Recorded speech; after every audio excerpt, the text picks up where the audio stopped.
Greetings and welcome to the Dow second quarter 2025 earnings conference call. At this time, all participants are in a listen-only mode. A brief question and answer session will follow the formal presentation. If you would like to ask a question at that time, please press star followed by 1 on your telephone keypad. As a reminder, this conference is being recorded. I'll now turn it over to Dow Investor Relations Vice President Andrew Riker. Mr. Riker, you may begin. Good morning. Thank you for joining today. The accompanying slides are provided through this webcast and posted on our website. I'm Andrew Riker, Dow's Investor Relations Vice President. Leading today's call are Jim Fitterling, Chair and Chief Executive Officer, Jeff Tate, Chief Financial Officer, and Karen S. Carter, Chief Operating Officer. Please note our comments contain forward-looking statements and are subject to the related cautionary statement contained in the earnings news release and slides. Please refer to our public filings for further information about principal risk and uncertainties. Unless otherwise specified, all financials, where applicable, exclude significant items. We will also refer to non-GAAP measures. A reconciliation of the most directly comparable GAAP financial measure and other associated disclosures are contained in the earnings news release that is posted on our website. On slide 2 is our agenda for today's call. Jim will review our second quarter results and provide an update on how we are navigating the challenging market conditions and restoring core earnings. Karen will then provide an overview of our operating segment performance. Jeff will share an update on the macroeconomic environment we are facing and our modeling guidance for third quarter.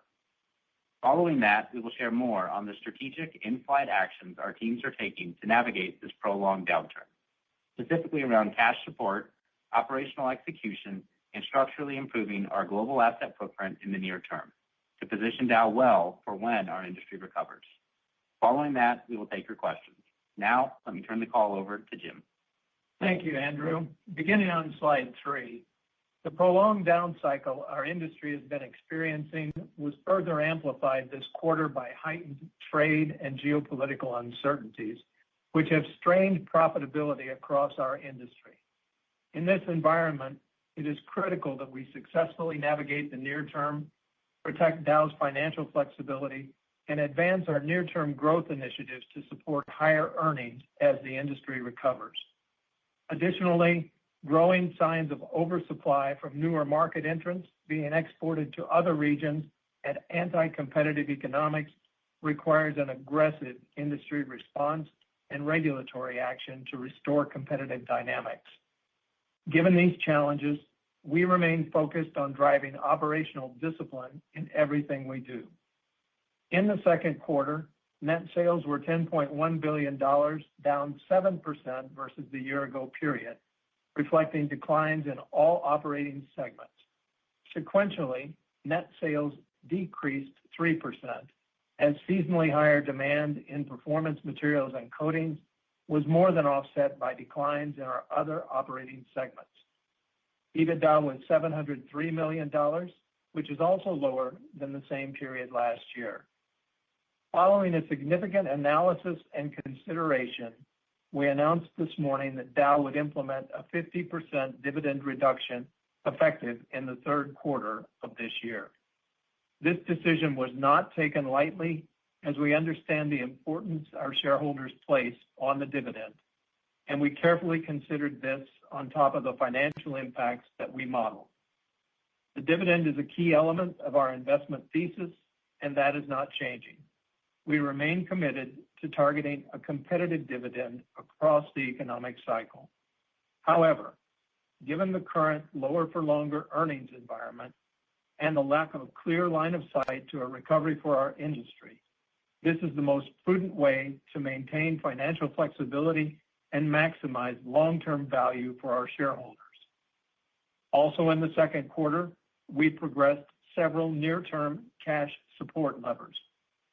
The close of our strategic infrastructure asset partnership, named Diamond Infrastructure Solutions, delivered $2.4 billion of cash for Dow in the second quarter and has already captured growth opportunities with new customers. We also expect to receive cash proceeds from the Nova judgment this year, and consistent with our best owner mindset, we recently announced 2 non-core product line divestitures totaling approximately $250 million at attractive EBITDA multiples of around 10x. These divestitures are additive to our announcement that we will shut down 3 upstream assets in Europe to address structural challenges in that region. We are confident that these actions, paired with the completion of our near-term incremental growth projects, will support long-term value creation. Additionally, we are accelerating progress on our $1 billion in cost savings actions, where we now expect to deliver approximately $400 million this year. We are committed to continuing Dow's track record of operational and financial discipline, executing near-term actions to maximize shareholder value, and navigating the current environment, all to better position the company for profitable growth and higher shareholder returns as the industry recovers. Next, I'll turn the call over to Karen, who will provide an overview of our second quarter performance across Dow's operating segments. Thank you, Jim.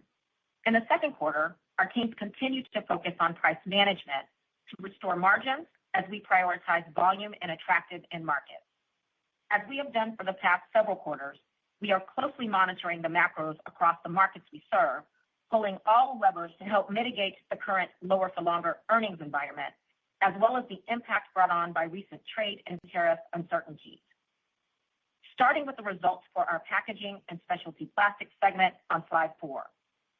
During our first quarter earnings call, we shared our expectations for flat polyethylene prices in second quarter.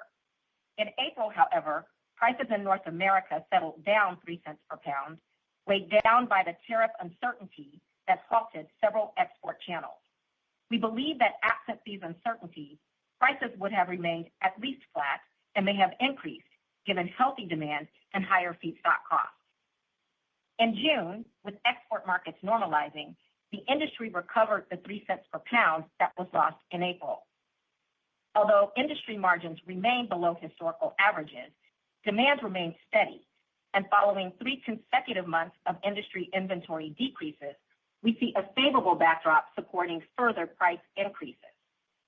Net sales were down compared to the year-ago period. Higher volumes in polyethylene and increased energy sales were more than offset by lower downstream polymer pricing and lower volumes for infrastructure applications. Since projects in that industry are long dated, they are impacted more by tariff uncertainty. Sequentially, net sales declined, driven by lower merchant ethylene sales. This is due to the startup of Poly 7, our new polyethylene train in the U.S. Gulf Coast. The asset will help Dow realize the full benefit of integration by absorbing our remaining ethylene length in the region. Polyethylene volumes were up, led by the U.S. and Canada, confirming resilient demand in the region, but down in Asia Pacific as tariff uncertainty limited exports early in the quarter. Operating EBIT was $71 million, reflecting a decrease compared to the year-ago period. This was primarily driven by lower integrated margins. Sequentially, operating EBIT decreased, mainly due again to lower integrated margins, primarily reflecting pressure from the unfavorable industry price settlement in April, as well as lower operating rates. Next, turning to our industrial, intermediates, and infrastructure segment on slide 5.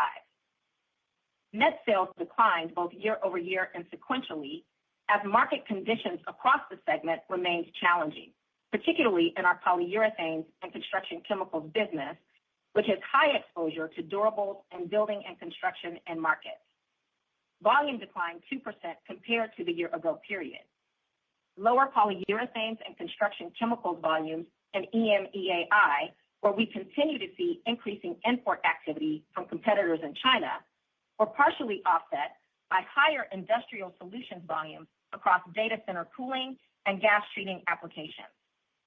Sequentially, a decline in demand for de-icing fluids following the winter months was only partially offset by a modest seasonal uplift in building and construction applications, which was lower than expected in a typical year. Operating EBIT for the segment decreased versus the year-ago period, as well as sequentially, primarily driven by lower prices and higher planned maintenance activity. This included activities related to the startup of our new alkoxylation unit in Seadrift, Texas. The new capacity, representing the completion of one of our near-term growth investments, will support earnings growth beginning in the third quarter and beyond.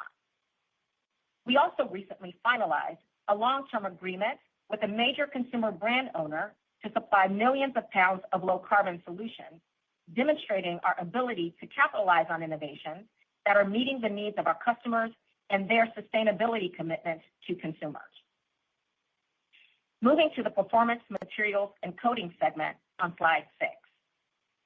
The team delivered a 7th consecutive quarter of downstream silicones growth, supported by strong demand for consumer and electronics applications. However, lower volumes for coatings applications and upstream siloxanes more than offset these gains.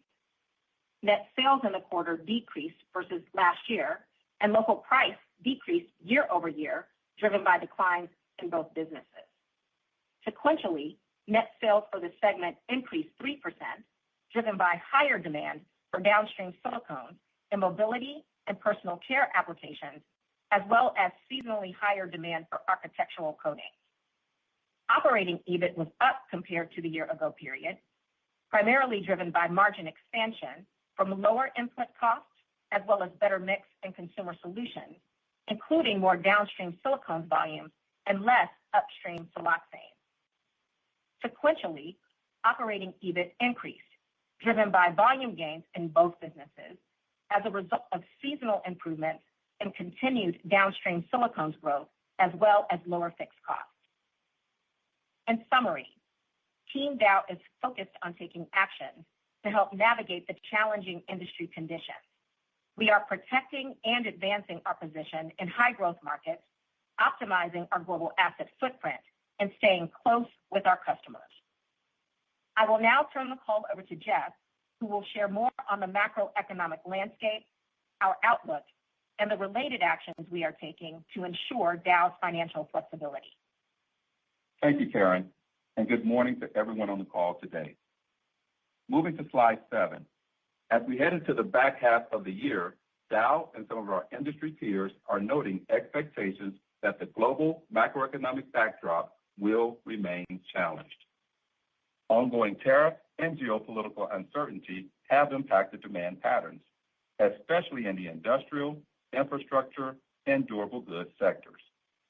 This has contributed to downward revisions in global GDP forecasts, leading to expectations of a protracted down cycle across many of the end markets Dow serves. Looking across our 4 market verticals, in packaging, domestic demand in North America is stable.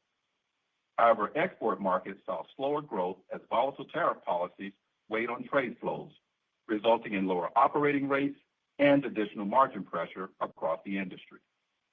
Manufacturing activity in China remains relatively flat and continues to contract in Europe. In the infrastructure sector, U.S. building permits remained near 5-year lows in June, and market conditions in Europe and China have shown no sign of improvement. Consumer spending remains steady, even as U.S. and European confidence stays below historical norms. June retail sales were up in China, largely attributed to government stimulus.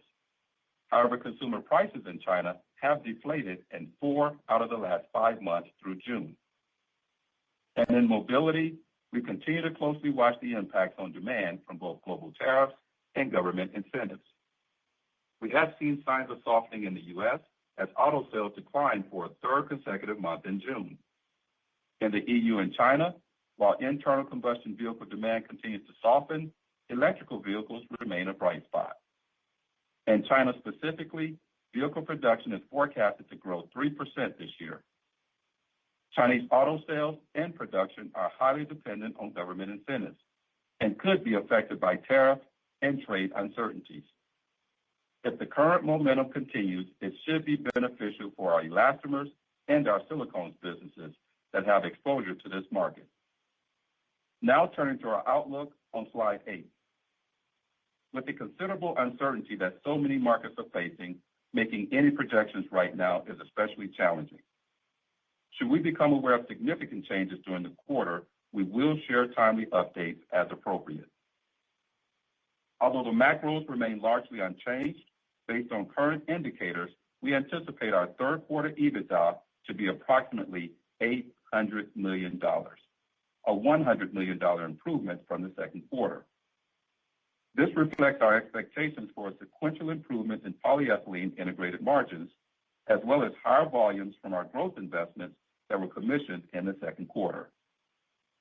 It also takes into consideration our cost reduction program, where we have increased our expectations for in-year savings to approximately $400 million versus our original target of $300 million. Part of our sequential tailwinds are expected to be offset by higher planned maintenance spending. In addition, we expect lower seasonal demand, lower spreads in certain end markets, and lower equity earnings. In packaging and specialty plastics, we expect sequential EBITDA to be approximately $95 million higher. This is largely driven by higher integrated margins following the June price settlement and an expectation that we will secure a price increase in July. Doing so will help us recoup some of the margin loss by elevated feedstock costs this year. In addition to margin expansion, we have the initial ramp of our new polyethylene train in the U.S. Gulf Coast. Higher plant maintenance activities will provide a headwind in the quarter, and we expect lower equity earnings primarily from Sadara as a result of an unplanned event. In the industrial, intermediates, and infrastructure segment, we expect third quarter EBITDA to be approximately $85 million higher than the second quarter. This expected earnings uplift reflects our expectations for higher volumes from the startup of our new alkoxylation facility. In polyurethanes, we anticipate higher volumes in both MDI and polyols, although margins remain under pressure sequentially, driven by fierce price competition with Chinese exports into both Europe and Latin America. Following a heavy turnaround schedule in second quarter, I&I would have a sizable tailwind in the third quarter, in addition to the ramp in cost reductions. This segment will also experience headwinds from lower equity earnings at Sadara. And in the performance materials and coatings segment, we expect lower sequential EBITDA of approximately $65 million. Reduced turnaround spending will provide some tailwinds in the third quarter.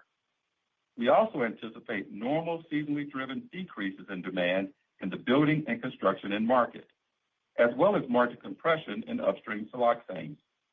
The trade and tariff uncertainty from the prior quarter led to demand disruption in China, which drove local siloxane prices to new record lows, with prices declining throughout the second quarter.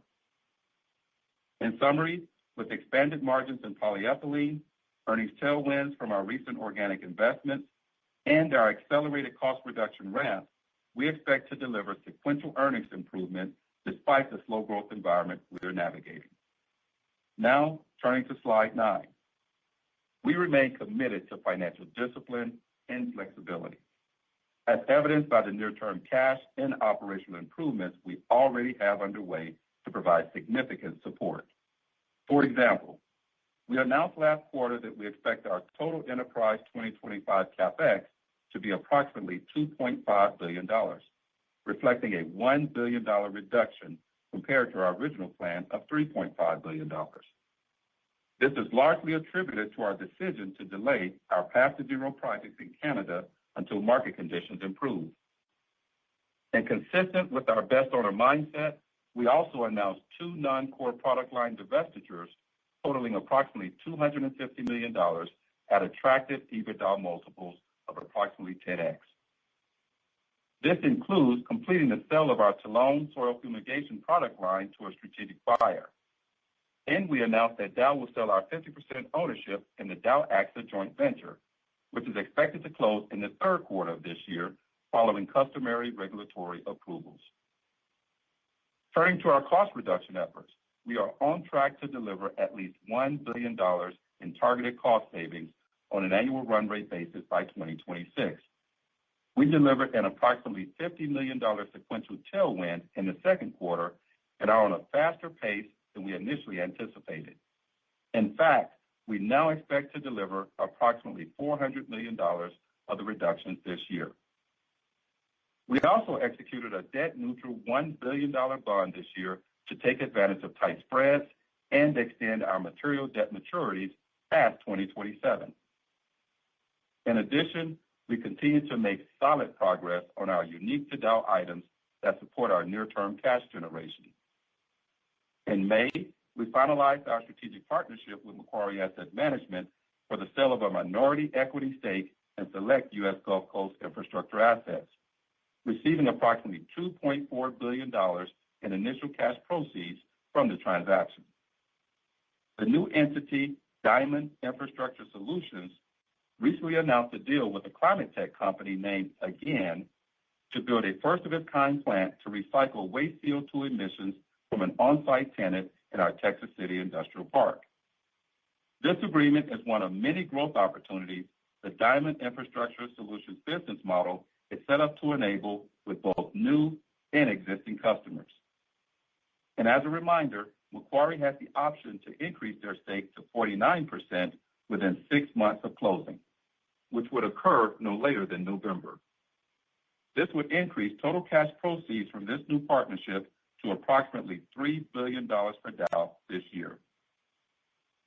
Looking into the second half of the year, we also expect to receive cash proceeds of approximately $1.2 billion from the resolution for damages related to the jointly owned ethylene asset with Nova Chemicals. So in total, we expect these actions to provide more than $6 billion in near-term cash support.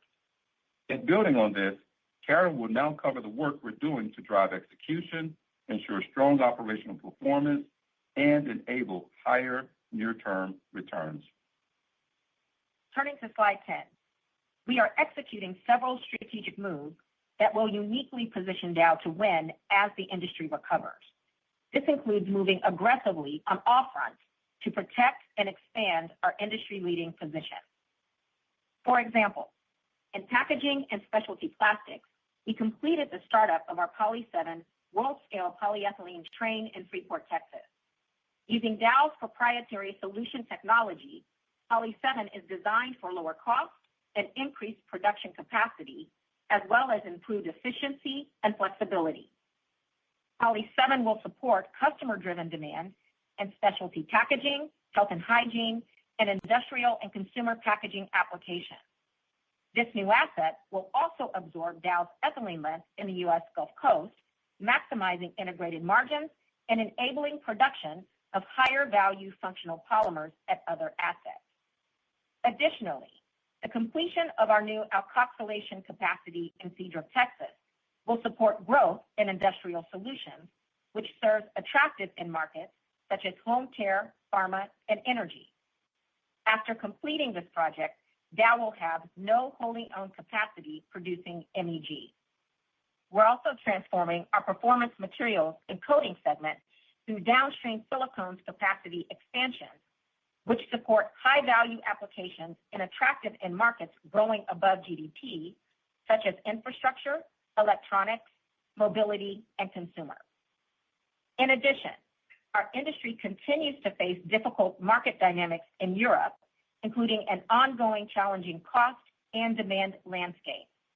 That's why earlier this month, we announced the shutdown of 3 upstream assets in Europe across each of our operating segments in response to the structural challenges the region continues to face. Each of these assets represents a meaningful portion of our regional capacity, which is either not fully integrated, resulting in excess merchant sale exposure, or is high on our cost curve, where we have better options to supply derivative demand and optimize margins. These shutdowns are cash accretive and expected to result in an annual EBITDA uplift of $200 million by 2029, with benefits beginning in 2026 and half of that achieved by 2027. In summary, our teams are driving execution, helping Dow to navigate the realities of the current macroeconomic environment, while also enabling higher returns in the near term. We are closely monitoring industry dynamics and remain committed to taking all necessary actions to drive shareholder value creation. Now let me turn the call back to Jim to share more on our consistent, disciplined, and balanced capital allocation approach. Thank you, Karen. Now turning to slide 11. In response to one of the longest downturns our industry has experienced, it is critical that we maintain financial flexibility and a balanced approach to capital allocation. With the earnings pressure the industry downturn has created, the fixed dollar amount of our dividend was outsized. This limited our flexibility to navigate this cycle and optimize total shareholder returns. Therefore, after significant and detailed analysis, Dow's board of directors determined that a 50% reduction in the dividend is the right move for our company and shareholders at this time. Importantly, our approach to capital allocation over the cycle remains unchanged. Our number one priority remains safely and reliably running our assets while we prepare for the market rebound. In addition, we will continue to target a strong investment-grade credit profile with a 2 to 2.5 times net debt to EBITDA ratio across the cycle. And we will continue to invest in organic growth while targeting shareholder returns of at least 65% of operating net income over the cycle via a combination of dividends and share repurchases. The actions we are taking today help to ensure that we're well positioned for the industry recovery. Closing on slide 12, our near-term strategic priorities are clear, and we are working hard to mitigate the current environment and improve our competitive position. This includes a strict focus on operational and financial discipline and driving execution, not only to restore our core earnings, but grow them. This is evidenced by the multiple near-term cash support items we're already delivering and the reduction in our dividend. In addition, the completion and startup of our near-term growth projects will further unlock both the value of integration and capitalize on our low-cost asset footprint in the Americas. We're also taking necessary steps to right-size our footprint where we see structural challenges. Increasingly, we are seeing anti-competitive oversupply activities, particularly when it comes to imports into Europe and Latin America.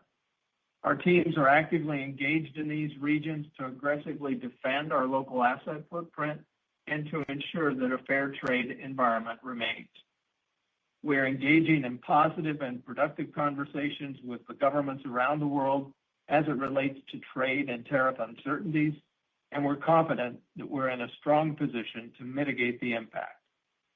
Our diverse product portfolio, strategically advantaged asset footprint, and global scale position Dow to capture demand in attractive end markets growing above GDP. This is also evidenced in our annual benchmarking results, where we're generating higher polyolefin margins than our peers over the cycle. We are taking the right actions and delivering several near-term improvements while staying focused on our long-term strategic priorities. We're well positioned to deliver profitable growth as we unlock the full benefit of our growth investments, improve margins, implement cost reductions, and further strengthen our competitive advantages. With that, I'll turn it back to Andrew to get us started with the Q&A. Thank you, Jim. Now let's move on to your questions. I would like to remind you that our forward-looking statements apply to both our prepared remarks and the following Q&A. Operator, please provide the Q&A instructions. Thank you. The floor is now open for questions. If you have dialed in and would like to ask a question, please press star 1 on your telephone keypad to raise your hand and join the queue. If you would like to withdraw your question, simply press star 1 again. If you are called upon to ask your question and are listening via loudspeaker on your device, please pick up your handset and ensure that your phone is not on mute when asking your question. Your first question comes from the line of Vincent Andrews of Morgan Stanley. Your line is open. Thank you and good morning, everyone. Jim, I'm wondering if you can contextualize, the dividend and your operating net income on a go-forward basis. Just thinking back in 2019 when you spun, you obviously had the same percentage target for the dividend of 45% of operating net income, but of course, operating net income was a lot higher back then than it is today. So I'm just wondering how you're thinking about that, particularly over the next 3 to 5 years, in terms of what you think mid-cycle operating net income could get back to, and just sort of why the 45% ratio remained the correct ratio today versus 2019. Thank you. Good morning, Vincent. Yeah, a lot of analysis and forward-looking modeling of what we thought the economic recovery was going to look like went into that dividend reduction. And I would also say, also a clear mindset that we weren't trying to solve this equation solely with the dividend. We also have a lot in flight in terms of cost reduction actions and restoring earnings growth. That said, I don't think the mid-cycle earnings of the company has changed. I think the timeline is what's changed. We're in the third year of this downturn, and with the trade negotiations and kind of a new world order and the trade rebalancing that's happening, it's hard to predict how long it's going to take us to recover, but it feels like we are reaching conclusion of these negotiations, which I think is a first step. And we're also seeing dynamics, as Karen mentioned on the call, where we think we're going to start to see some pricing power in plastics, as well as our near-term incremental growth investments. So I think the mid-cycle number itself is still the same. The question is, how long will it take us to get back to that level? Thank you. Your next question comes from the line of Hassan Ahmed of Alembic Global Advisors. Your line is open. Morning, Jim. A two-part question. One on the dividend. Just trying to sort of philosophically understand why even keep a fixed dividend. Industry, as we all know and have seen over the decades, continues to be cyclical. Why not just make it a variable dividend? So that's part one. And part two is just on the polyethylene side. Obviously we continue to hear about capacity closures and shutdowns and the like. But alongside, new sort of project announcements keep happening as well. So if you could also comment on, how you're thinking about supply-demand fundamentals there. Good morning, Hassan. Thanks for the question. I just writing it down so I get both parts of it here. On dividend, a dividend yield has been an important part of our stock ownership. When you think about our institutional investors and our retail investors, the dividend is very significant for them. And so having a leading dividend and a competitive dividend through the cycle has always been, for 128 years of Dow, part and parcel of the investment thesis. And we do generate good cash. Obviously, this is a prolonged down cycle, so I don't think it's fair to extrapolate where we are at this point in time. So I think a balance is what we're trying to strike here.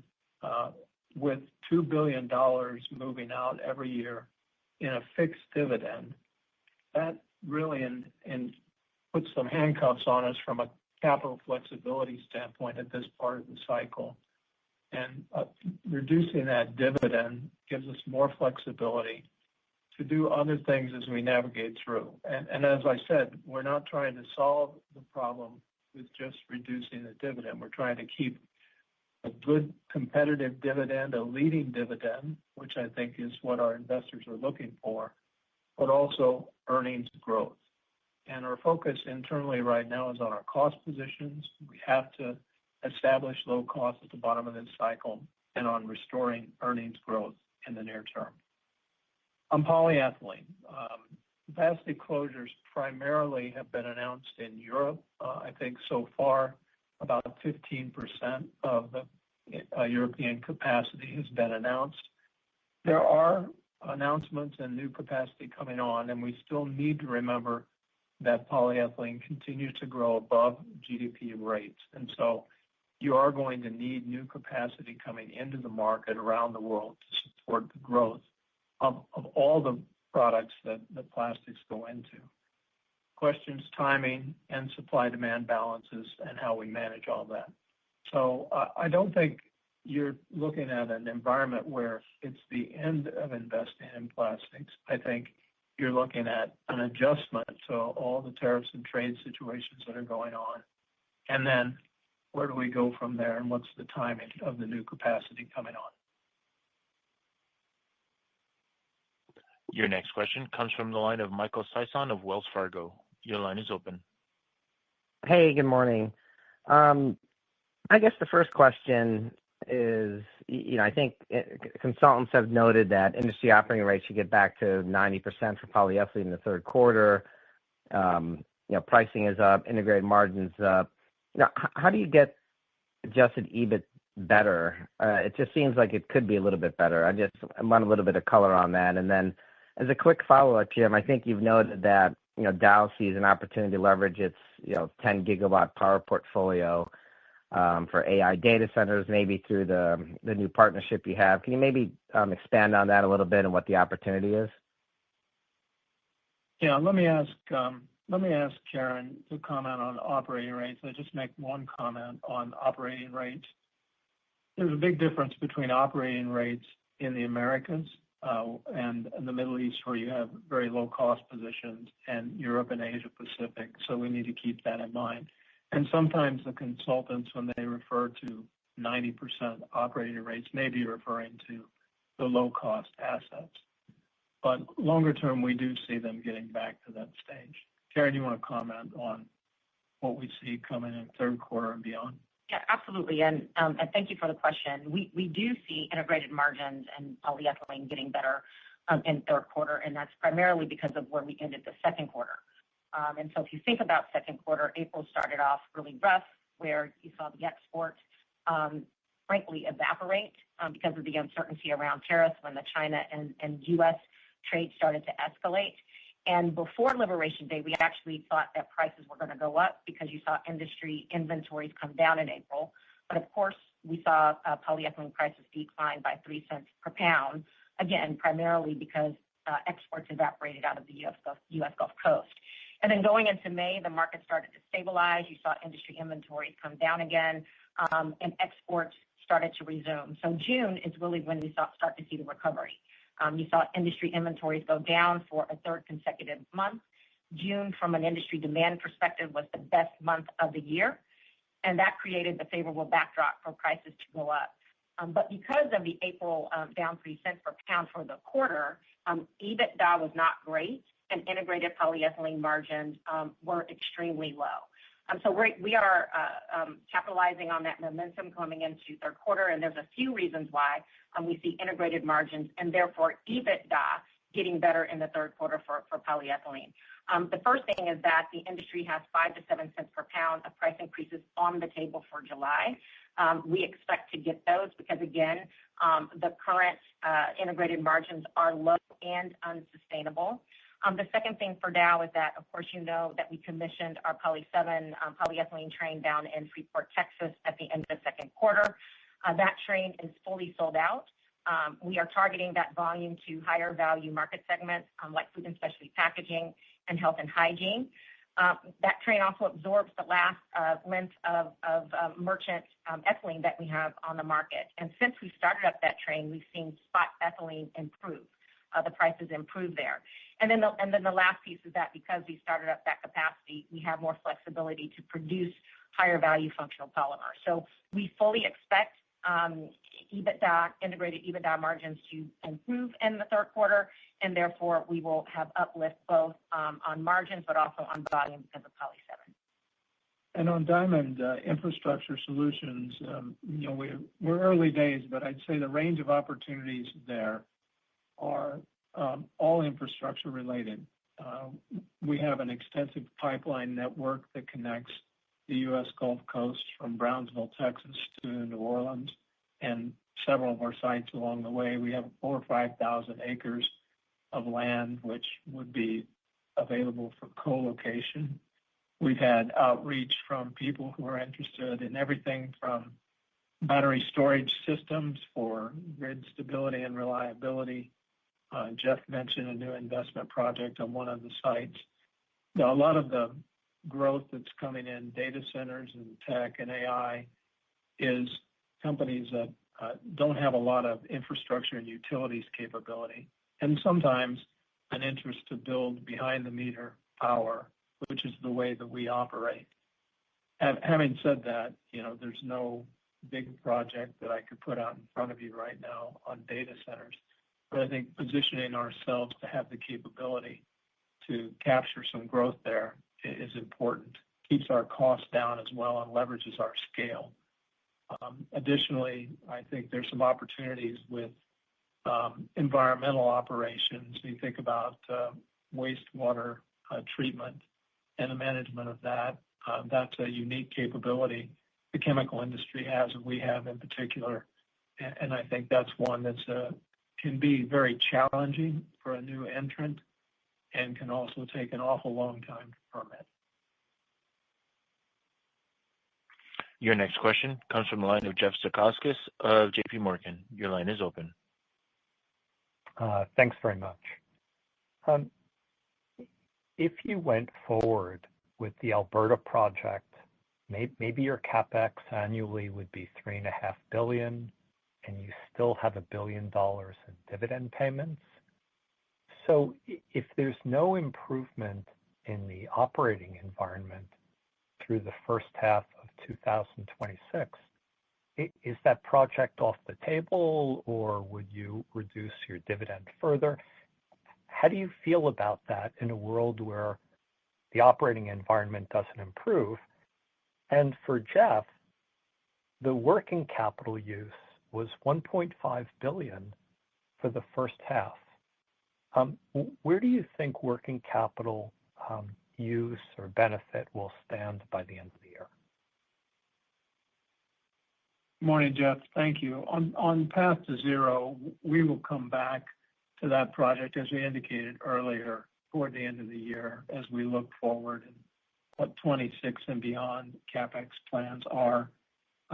But your point is noted, and that was obviously the reason that we delayed was the environment that we're in.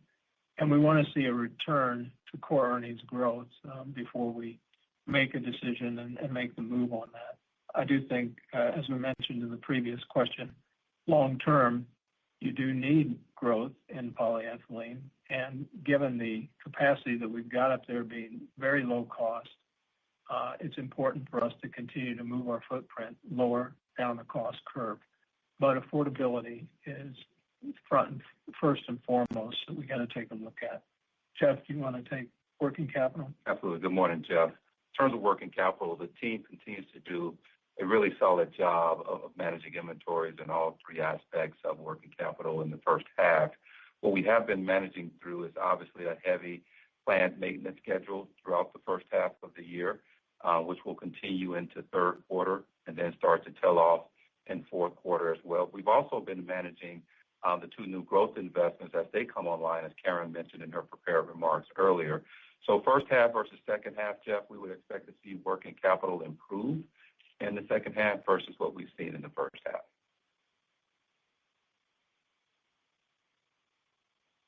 Your next question comes from the line of David Begleiter of Deutsche Bank Securities. Your line is open. Thank you. Good morning. Jim, just on mid-cycle EBITDA, can you remind us where you think that number is and how do you get there from this year's levels? And just your comments on anti-competitive behavior in LATAM and Europe, how do you go about mitigating those impacts? Thank you. Morning, David. Our average EBITDA from the period of 18 to 21 was about $8.6 billion. Our near-term growth investments are about $1.5 billion from growth in the three segments. You had another billion from, another $500 million from Transform the Waste targets that were in there. Alberta was $1 billion. Of course, Alberta, as we just talked about, will depend on timing. And so I think the quantum of those numbers is still intact. It's the timing that's in question. As far as anti-competitive behavior, I think it's important that people understand that, one of the things that's making this a little bit lower for longer is the fact that you've got product moving around the world differently than you did before. product that might have been destined for the U.S. And I may not be talking particularly here chemicals, but derivative demand that's not going to the U.S., but it's going to other markets, and it's flooding other ports in other markets, and obviously it's depressing pricing and depressing demand around the world. And so we have to work through that. We have two things going on. We have a very active international trade operations team that's well connected with the government at all levels here and abroad. And they're managing the tariff trade negotiations that are going on. And then we've got to work through the normal course of business, WTO rules around how product is moved and defending fair trade. And that's a separate action that we've got going on. Sometimes industry associations lead those activities. Sometimes it's individual companies that lead them. You've seen some here, you've seen them in Europe and in Latin America, but there's an increasing amount of those because of the knock-on effect of tariffs being implemented, markets being closed to some imports, and then the redirection of those exports to other markets. Your next question comes from the line of Matthew Blair of Tudor, Pickering. Your line is open. Good morning, and thanks for taking my question. Could you talk a little bit more about what you're planning to do with the cash saved from the dividend? So, I think in today's market, it's probably safe to assume that cash would simply support the balance sheet. But when you get back to a mid-cycle environment, is that cash saved? Would that be more earmarked for organic growth investments, or do you think that would be earmarked for share buybacks? Thanks. I'll take a shot at this, and then I'll ask Jeff to comment as well. But the reduction in the dividend was to keep our cash flexibility through the bottom of the cycle. And we're trying to keep CapEx low and bring CapEx down until we see improvement in the cycle. So it wasn't our intent to be able to take that cash and redeploy it in CapEx. It was to have some flexibility. We're not doing share buybacks right now, for example, but our stocks at a price where you would want to be doing that, looking at the intrinsic values. And so we have no flexibility to do it if we're paying everything out as a fixed dividend. So that's the way we went into it and the view we went into it with. Obviously, maintaining our credit ratings, another important part of that. Jeff?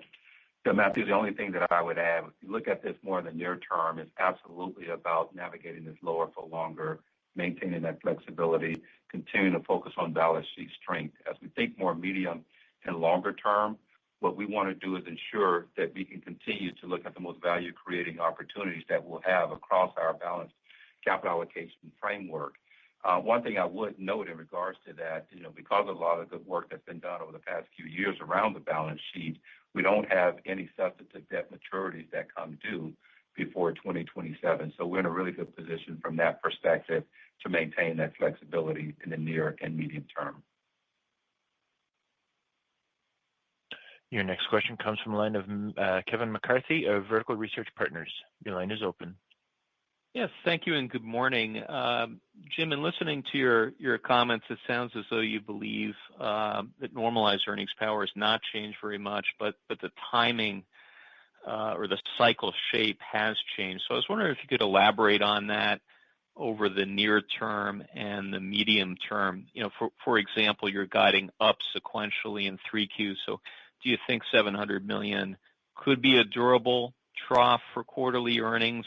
And then over the medium term, my recollection is dating back to the Capital Markets Day in May of 24, you were looking at a peak period sometime between 2027 and 30. So is it the case that we're flexing more toward 2030 at this point? Any updated thoughts there would be appreciated. Good morning, Kevin. Both good questions. I do think it's flexing toward the end of that time period, as you had mentioned. I will resist any temptations to call the trough given the environment that we're in, but we're taking actions to improve the core earnings, and some of them are things that we wanted to do intentionally, which is invest for growth during the bottom of the cycle.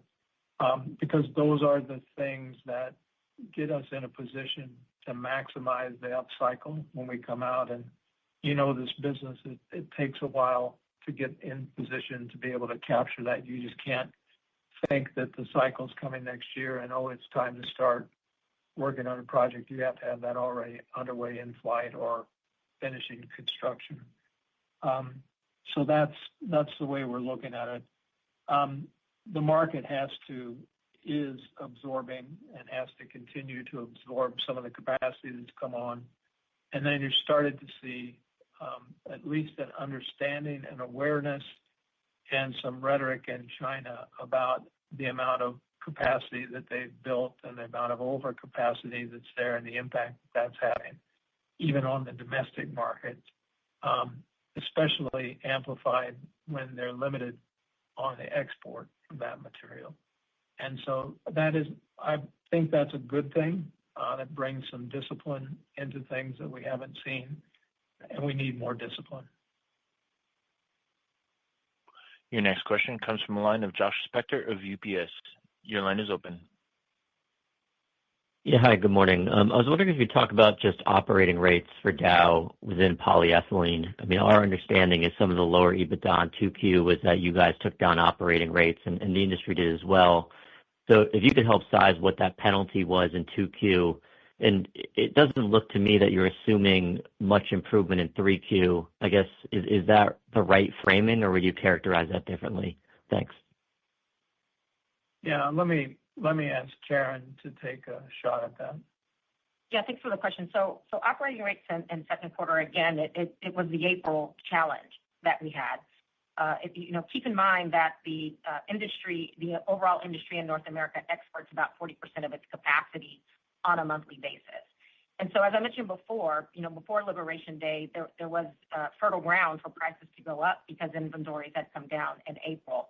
I do want to make a comment, though, on the third quarter, because we actually are going to see EBITDA improvement in the third quarter because of how we exited second quarter. And so operating rates from an industry perspective are above 90%. It is the low-cost region. And so, from a Dow perspective, we fully expect to get the price increases that we have on the table for third quarter starting in July. And the second part, the reason we're going to have uplift is because of our Poly 7 train that just came on. As I mentioned before, it's fully sold out. And we are going to move that volume in the third quarter, and you'll see an earnings uplift from that. So our operating rates are up. There's a very small percentage of the industry capacity that is offline in the third quarter. And we expect to deliver earnings improvement, from those perspectives. Your next question comes from the line of Duffy Fisher of Goldman Sachs. Your line is open. Yeah, good morning. Two questions. One, Jim, can you just talk about, on the anti-competitive stuff, which product chains are being most impacted there? And then where has legal action been taken already, and where should we expect it going forward? And then could you just clarify how much of the July price increase is actually baked into your Q3 guide? Yeah, I'll take the first part, and I'll ask Karen to take the second part. Polyurethanes has seen a lot of that activity, Duffy, and of course there's a lot of overcapacity that's been built there, and so that's been a lot of moves there, and it's a low demand environment, so that's created that kind of pressure. Although it's not a particular area for us, you see it in chlorine, aromatics, and a few spots like that. You see that same kind of an impact. We're starting to see a bit of it in polyethylene. So we've seen Brazil take action, some of Latin America. We're starting to see a little bit of that potentially in Europe, although I don't think it's been as prevalent in Europe on the plastic side. We're eyes wide open in all areas for that. And then I think you've seen it in electric vehicles in Europe. That was one of the early cases where there was a lot of pressure in Europe on EVs. So it's not just the chemical industry, but in the chemical industry, there's a significant activity. Karen, you want to talk about PE pricing and how much is in that estimate? So all of our July price increase that we have on the table is incorporated into our results. And again, we fully expect to achieve that. We are pushing to achieve that because, again, the current integrated margins are not only low, but they're unsustainable. So we are fully baking in integrated margin expansion as we get into third quarter. Your next question comes from the line of Patrick Cunningham of Citi. Your line is open. Hi, good morning. Thanks for taking my question. With equity earnings continuing to trend lower, do you see any need for further portfolio restructuring actions on your JVs? And then specifically on Sadara, I believe the principal grace period is through 2026. At current earnings levels, would there need to be a reprofiling of that debt or any additional cash burden from Dow? Thank you. Morning, Patrick. They're obviously equity earnings are depressed in the JVs because they're in the same markets that we're in. So I think we're dealing with that. Kuwait, Thailand, I feel like a relatively good position, balance sheet wise. We have an active team working together with Aramco on refinancing before we reach that time period where those grace period ends. And so we're looking to mitigate that way. So I think so far we're in good shape there, but it's always something that's front and center that Jeff and I are keeping a very, very close watch on. Your next question comes from the line of Frank Mitsch of Fermium Research. Your line is open. Hey, good morning. I wanted to come back to P&SP sequential decline in 2Q versus 1Q. The guide that you gave out 3 months ago suggested that you'd see a $50 million headwind tied to turnaround, but cost reductions would mitigate that by $25 million. So the net of those two would be a $25 million decline. Obviously, we're down $270. Can you kind of size the buckets for us in terms of how much that was the 3-cent decline from April, how much of that is operating rates, how much of that might be something else that we haven't discussed right now? But I'm trying to get a better handle as to that large sequential decline. Thank you. Yeah, let me ask Karen to comment on that. And so the two anomalies that we didn't talk about on our first quarter earnings call and weren't anticipating was the 3 cents per pound price decline that we saw in April, and then subsequently the operating drop because of that. So I would say it's about 50-50 between 50% the price decline, 3 cents, and then 50% the operating rate decline. Your next question comes from the line of John Roberts of Mizuho Securities USA. Your line is open. Thank you. Do you think the duration of the overcapacity in polyethylene, siloxanes, and polyurethanes are all in sync, or do you see one or another of these chains actually improving before the others? That's a good question, John. I think isocyanates is in relatively decent shape within the polyurethanes portfolio. PO will take longer. We've got probably the biggest adjustment in PO coming into the year with reduction of a train here in the U.S. Gulf Coast. Siloxanes, the reason for our move with Barry was because our view is that that's a little bit longer on siloxanes. Silicones, downstream silicones continues to grow well, and so I think that looks good, but the drag is on siloxanes. I think polyethylene, ethylene, because of the demand that's out there and the size of the market, will recover quicker. This concludes our Q&A session. I'll now turn the conference back over to Andrew Riker for closing remarks. Thank you, everyone, for joining our call, and we appreciate your interest in Dow. For your reference, a copy of our transcript will be posted on Dow's website within 48 hours. This concludes our call. This concludes today's conference call. You may now disconnect.